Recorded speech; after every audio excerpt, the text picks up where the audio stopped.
Hey everyone, this is Will from Beijing, China, and welcome to this brand new and exciting episode of The Missing Piece. As the whole world is focusing on the tension at the border between Russia and Ukraine, and needless to say, we don't know if there's going to be a war between those two countries. However, as we are speaking right now, there are many international countries are still somehow getting looped into the conversation. For example, the country of China, and somehow even some of the countries in the continent of Africa. We are in the year 2022, and how should we understand the relationship between China and some of the countries in Africa? And by the way, if you haven't found out, Americans today, they're pulling themselves away from the African continent. And what gives? So that's why today it's my great honor to invite a famous and a profound journalist. His name is Chris Ogunmodede, and he's associate editor with World Politicals Review. His coverage of African politics, international relations, and security has appeared in War on the Rocks, Mail and Guardian, The Republic, Africa is a Country, and other publications. Chris, and welcome to The Missing Piece.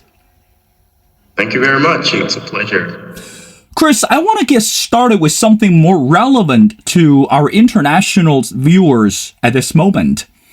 We know that in China this week is fairly busy, and not only because this ongoing Olympic competitions, but also everyone is talking about how this country is actually gaining attention not only from the Western Hemisphere, but also from this African continent. So my first question to you, Chris, is how significant that to see some of the leaders from the African nations to attend and appear at the opening ceremony of the Winter Olympic?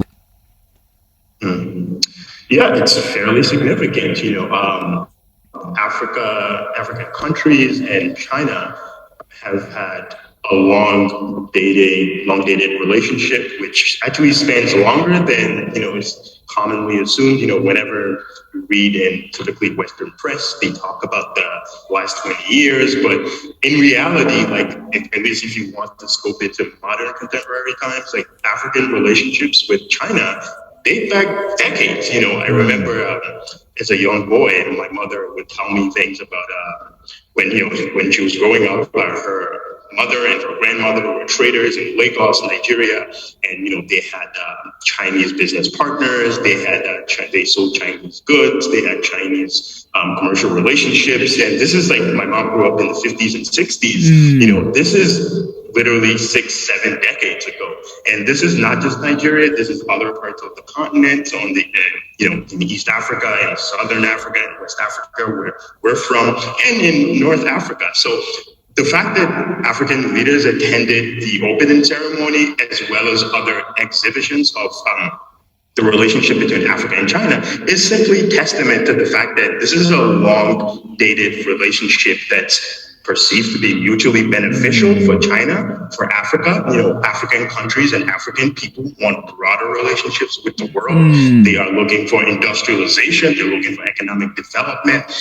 All of the things that African countries want they perceive that, relations with China are a means of getting there. And when they look at the rest of the world, with Europe, with North America, with the United States, what they see is a pullback. What they see is reduced trade, borders are closing, economic nationalism, tariffs, and things like that. But when they look at the relationship with China, it's growing in leaps and bounds for the most part. So for them, it's why not? Why aren't we going to deepen relations with a country that takes interest in our affairs? Why aren't we going to take interest in a country and with people and their leaders who are, whose interests dovetail with ours? When they look at, as I said, elsewhere, they don't see that. They don't see what they hear from Western countries is criticisms of China without a substantive alternative, without a counter offer. What they see is, security partnerships, with the United States and African countries, with European countries and African countries. But when they look at China, they see trade, they see investment, they see infrastructural development. So why not? Well, Chris, as you were speaking right now, one thing that we have to understand that under the current government in China, the famous project, it's called a One Belt, One Road Initiative, which we can trace this project all the way back several years ago. And of course, that both you and I, we understand it's an ongoing project that really involved more than 20 or 30 countries. And needless to say that many African countries actually are looking forward to this project and contributed to the wealth, the general wealth, this economic boom to the project. But meanwhile, Chris, undeniably speaking, that from this Western and from some of the countries in the European side, they are not seeing this as a mutual agreement, or they're not seeing China as taking the lead on this. As a matter of fact, many times, if I can paraphrase it, as what we called a debt trap for some of the countries in Africa. Believe me, it's fair to say that not every single country can get looped into this project. But once you're in it, we have to know there's a win-win situation. So from your perspective, do you think that it's necessary for the Western or from the European side to examine if this project actually is it's a good package for the whole world, or it's only the benefit solely to China? That's a good question. I'm not sure if you saw, I wrote this piece a couple months ago about the so-called debt trap diplomacy, which you alluded to. This started with the issue with the Ugandan airport, which allegedly was going to be seized by Chinese government. The whole thing started from an article which was published in a Ugandan newspaper, which was poorly sourced. It didn't get the facts correctly. It was very sensationalist.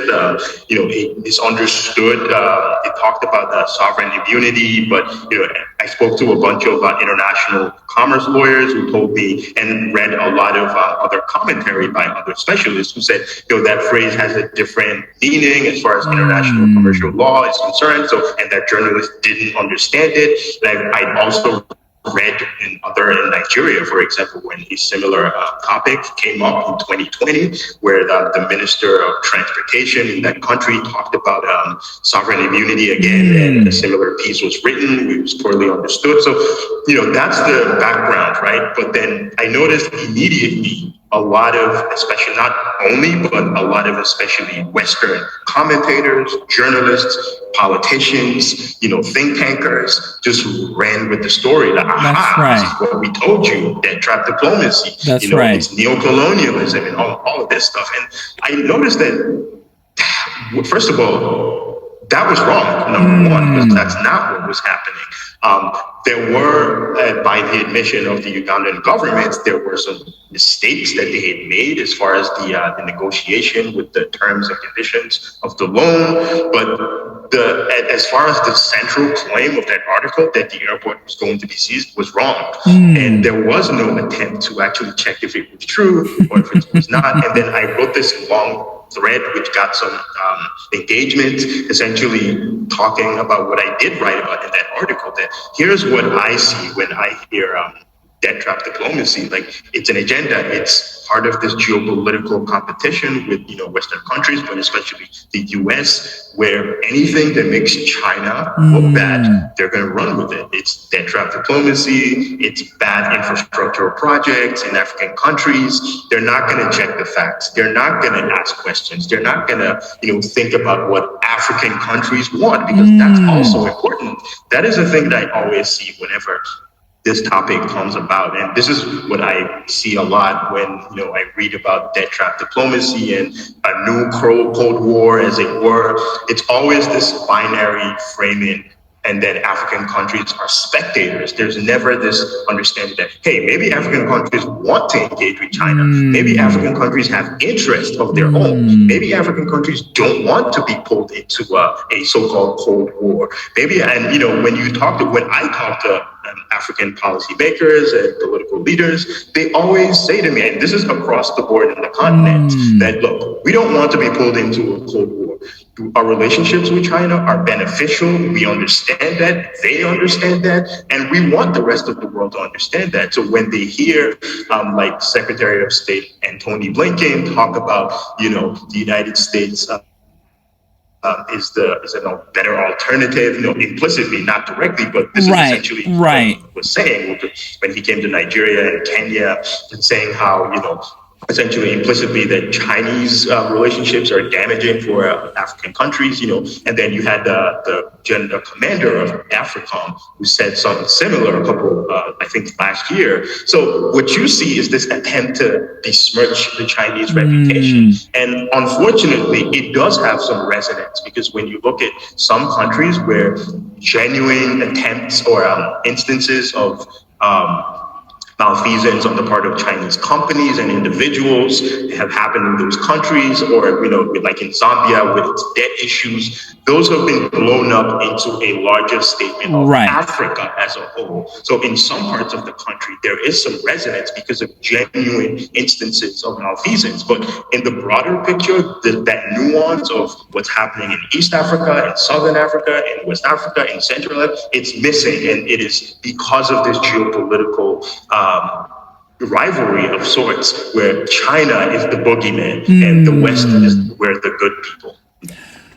Chris, again, going back to what you said, I completely agree with you. I think, last year, not even last year, but a couple years ago, that when the word called disinformation came out, people began to understand, or people finally woke up to this idea that some of the informations online could be or was misleading. Because given the condition that everyone can be what we called a citizen journalist, a quote, however, without the credibility or without knowing how to fact check some of the resources. Now, with that said, we know that since former US President Donald Trump was in the White House and China and America was in this hot and cold relationship, and eventually that will basically lead to completely cold deadlock. But meanwhile, Chris, I think you might agree with me on this, but right now, US and China are in this another race, or in this competitive relationship, especially for the continent of Africa. As you mentioned, that Secretary of State Tony Blinken that traveled to some of the countries in Africa pinpointed some of the significance how U.S. was supposed to be reliable, or U.S. supposed to be more trustworthy than China, since China has always been this magician and never tell you what's behind the curtain, etc. I'm not going to go back to repeat that. But Chris, why do you think U.S. today is in this competition with China? And excuse me if I can be straightforward, do you think that U.S., especially under current administration in terms of foreign policy with African continents, are actually losing bases? So in other words, they are so eager to getting close with the countries in Africa so that they don't want to lose further behind what China is actually progressing in the African continent.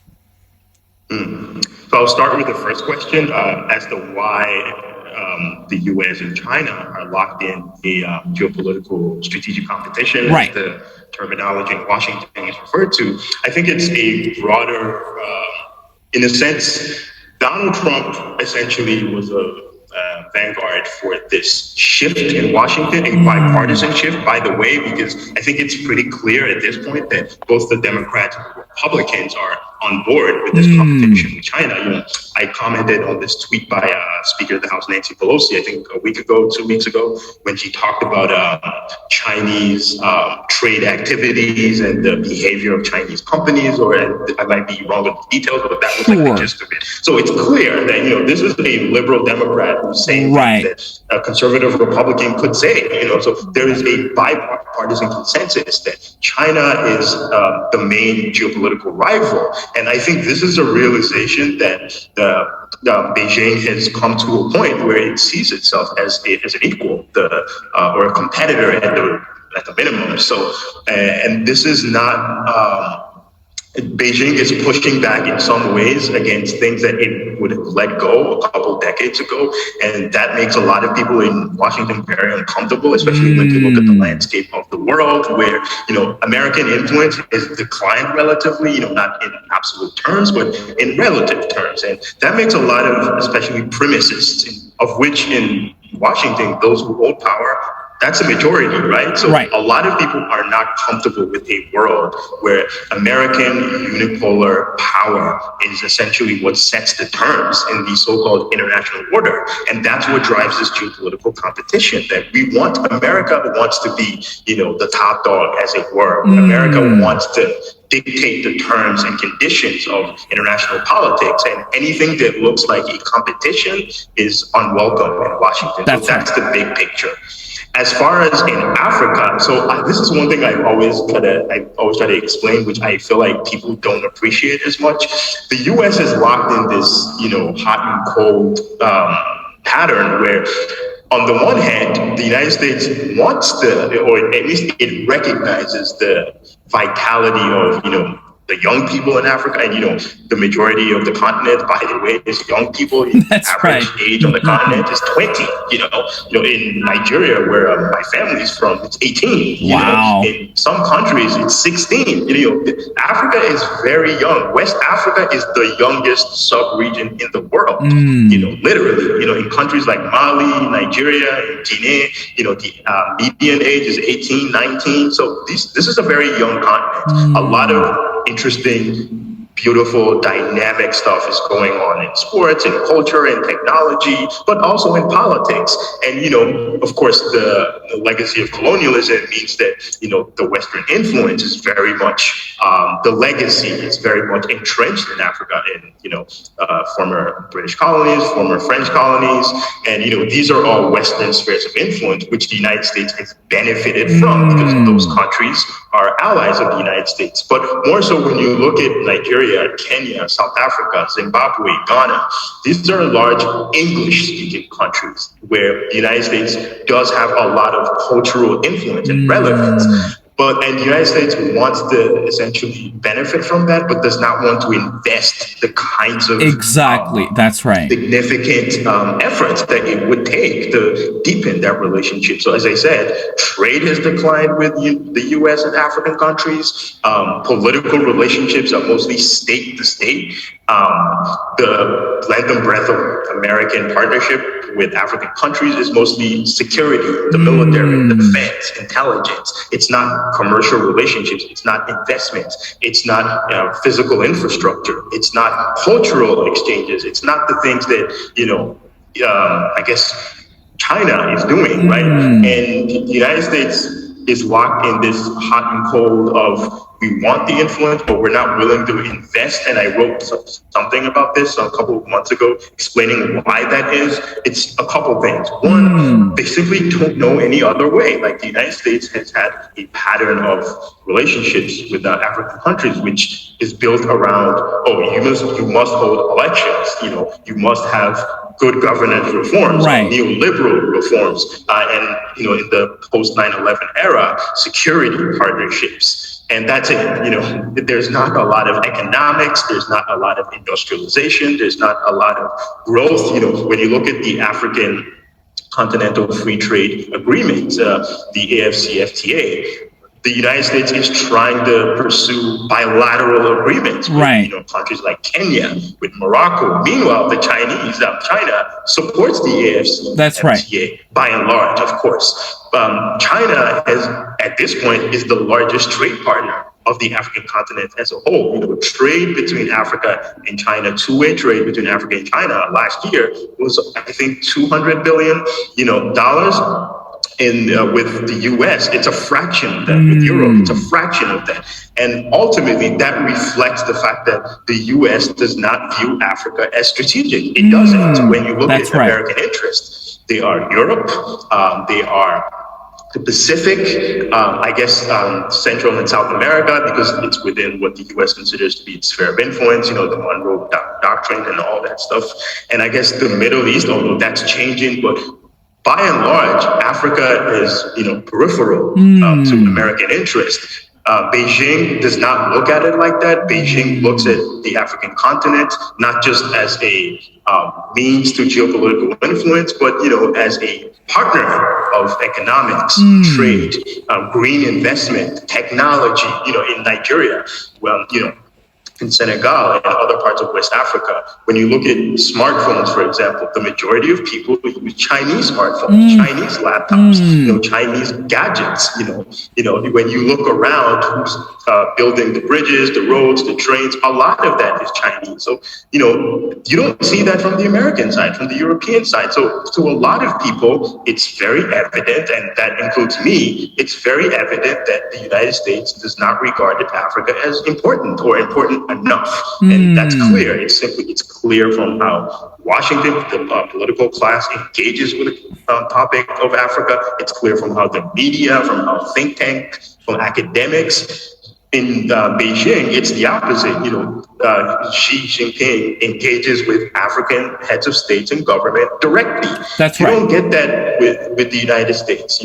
When I remember the United States, the UN General Assembly last year, UNGA, where Biden didn't meet with a single African head of state, but in previous years, Xi Jinping would meet with lots of African heads of states and government. He would attend the Forum on China-Africa Cooperation in person and would have bilaterals with African heads of states and government and their cabinet.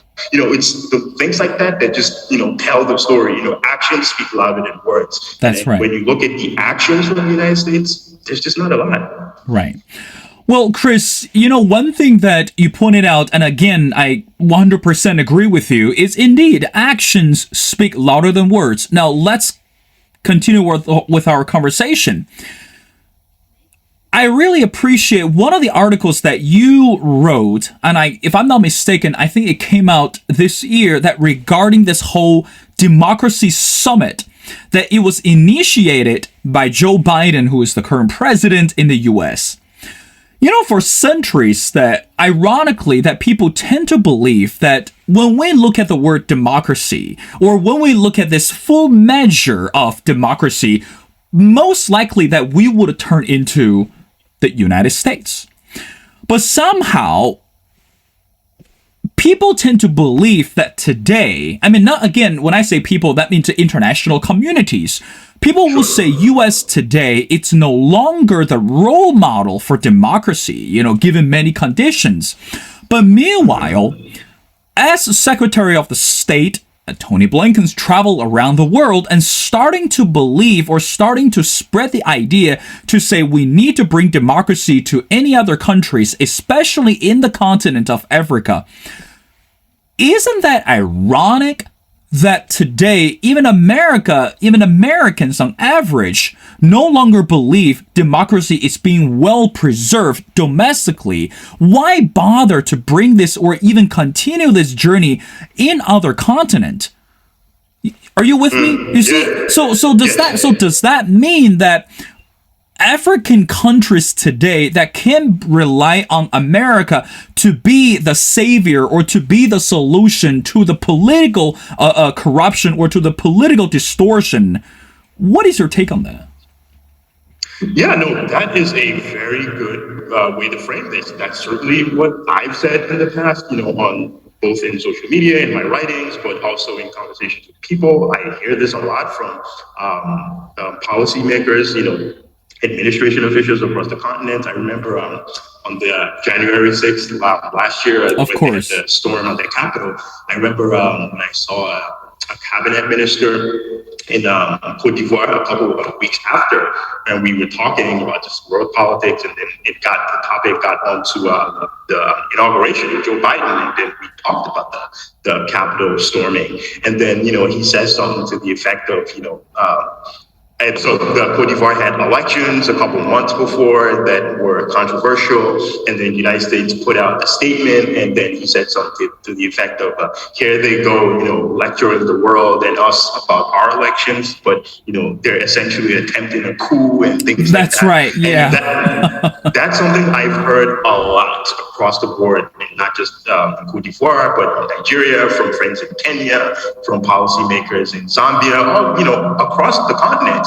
This is I guess, frustration that a lot of not just people in government, but average citizens and people in civil society have with the U.S. and its democracy promotion. It's essentially they come to lecture Africans and African governments on, oh, good governance, frequent elections, the rule of law, and things like that. But then what you've had for a long time, but it really came to the forefront with Donald Trump's presidency, where you don't follow the rule of law. That's right. Elections aren't free. African American voters, their votes were suppressed in a lot of places.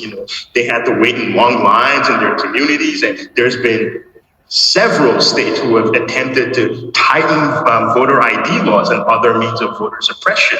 There's a lot of political corruption in the United States. So where does the U.S. get the moral ground to lecture us and the rest of the world about, good governance, as it were? And in that newsletter that you referred to on the Democracy Summit, there was the commentator who I spoke to who said exactly that. Like, rather than frame this as the U.S. trying to, gather the forces of democracy, why doesn't the U.S. take a step back and be introspective about its problems? That's right. Its democracy internally. You look at the fact that the Republican Party is essentially an authoritarian party at this point, which you can find in other parts of the world. This is a party that stands to win Congress in November. So what is the story about the U.S. as the shining city on a hill and all of this stuff that it sells itself as? That's not the case. So why don't we be a little more humble about the fact that every country has its difficulties with governance, and let's try not to speak from a place of complacence with ourselves and a superiority complex. Yeah, that's right, Chris. Now, again, as you and I, we exchange our conversations before the show, and New York Times that came out with an article, if I can paraphrase it and you remember as well, is how under Joe Biden, this administration decided to pull out the financial assets or financial packages to African continents, which, if I can put it in a mild way, it could hurt many countries indeed.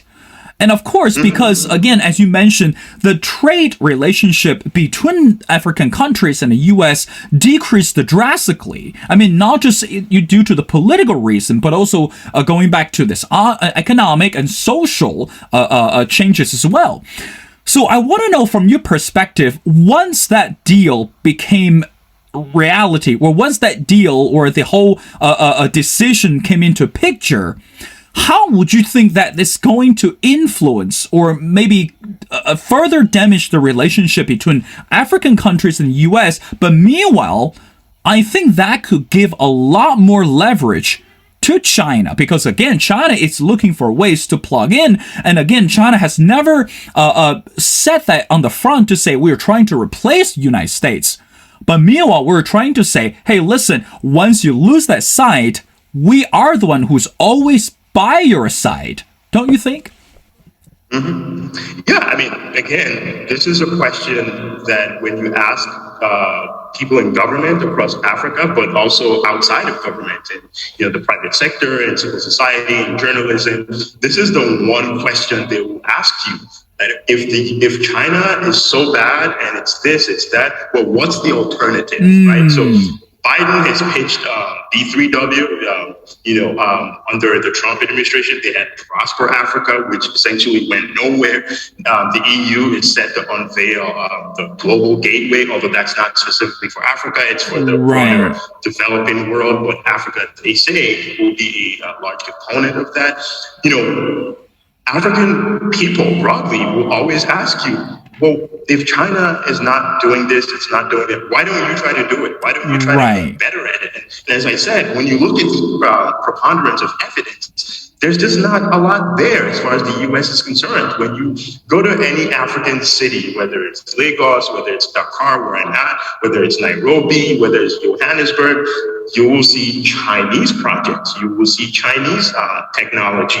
You will see Chinese individuals and companies, who are part of the community, who are, part of this effort to create an industrial process that will help African countries come reduce poverty, create wealth, and get to the level of economic development that they want to.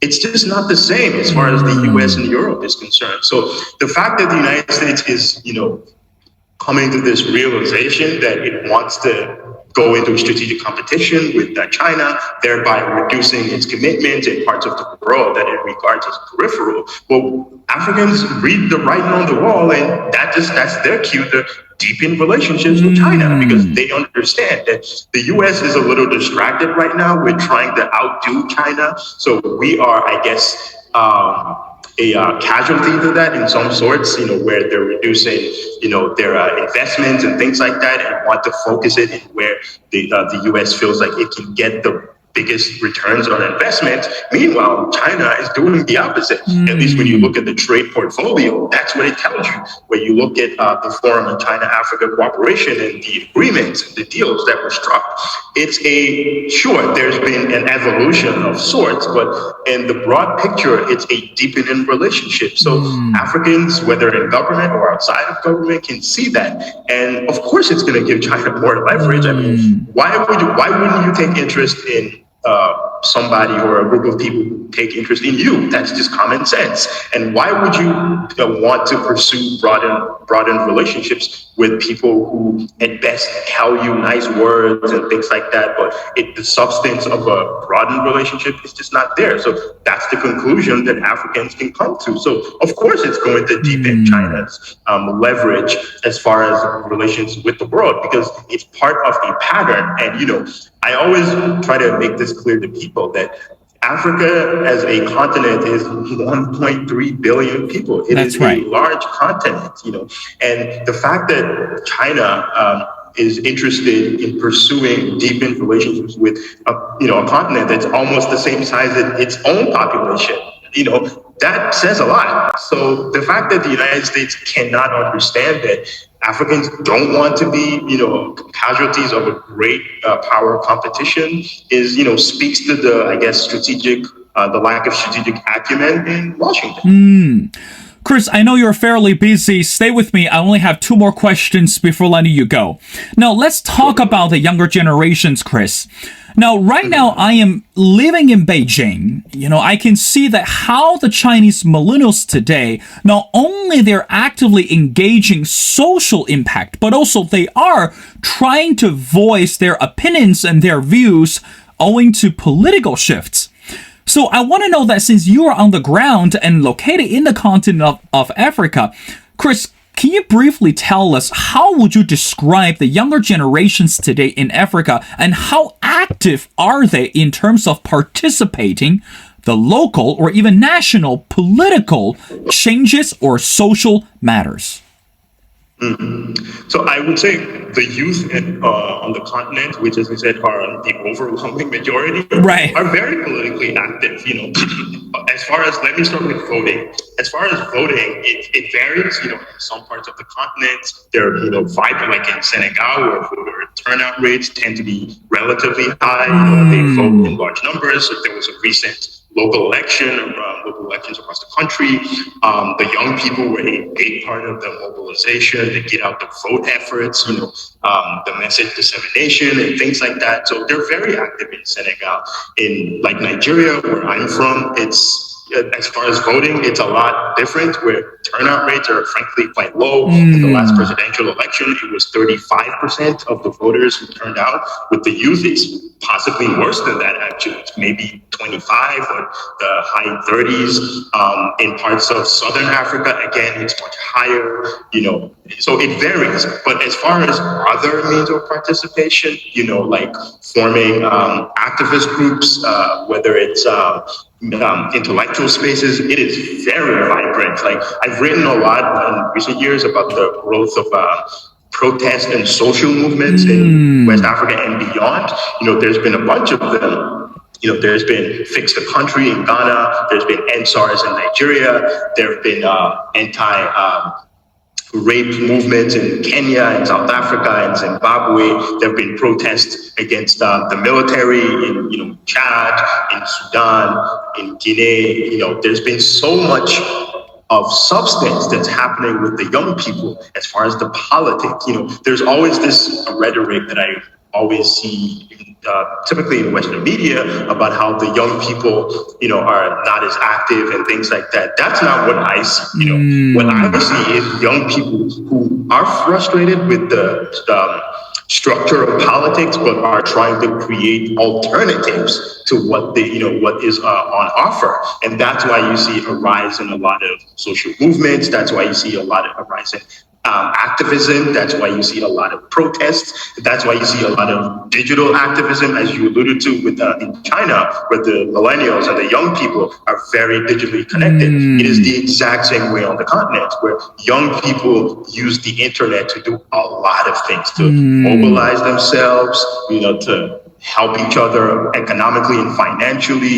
They buy each other's product. They create digital product. They create technological products that governments and companies and individuals can use. So the young people are combining their ingenuity, their passion for politics, Mm. and the fact that they want a better world into a lot of areas, which includes the political. So one thing that I see as the biggest sort of bellwether is how so there's a bunch of big elections coming up in the next 2 years across the continent, in Nigeria and Kenya.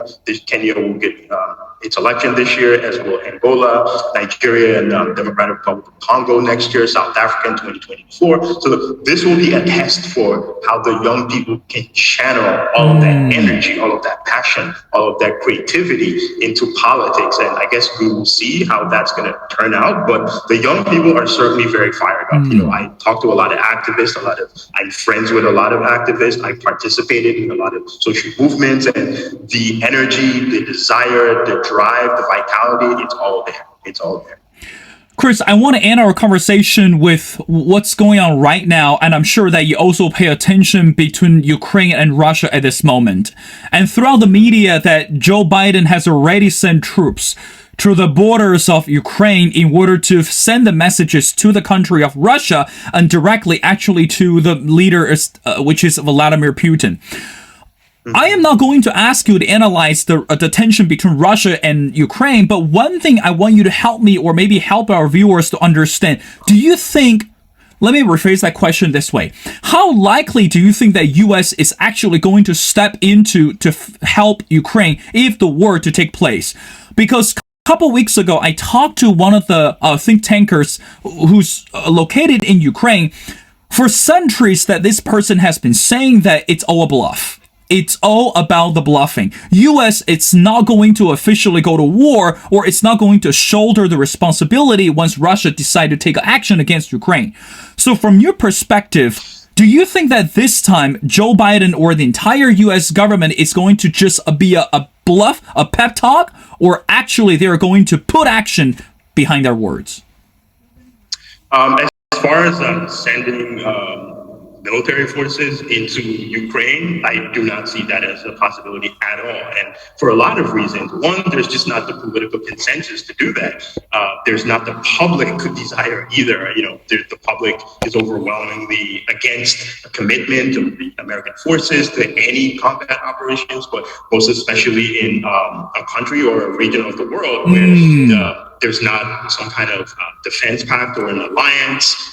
There's certainly, from the perspective of the American voter, the American voters and the public, that there are strategic interests, hanging in the balance. So I don't see the possibility that the U.S. forces will step in. I don't see the strategic desire to do so either, because they're going to be outnumbered. The United States is not going to send the equivalent of 100,000 forces to Ukraine. It's not going to do that. So what I think will happen is the United States will continue maybe scale up what it's been doing already. The deployment of forces to join up with NATO allies around the border. Continue to send lethal aid, covert operations in the area, in some kind of attritional warfare. But I don't think the United States is going to directly get involved, for the simple reason that Ukraine is not a NATO ally.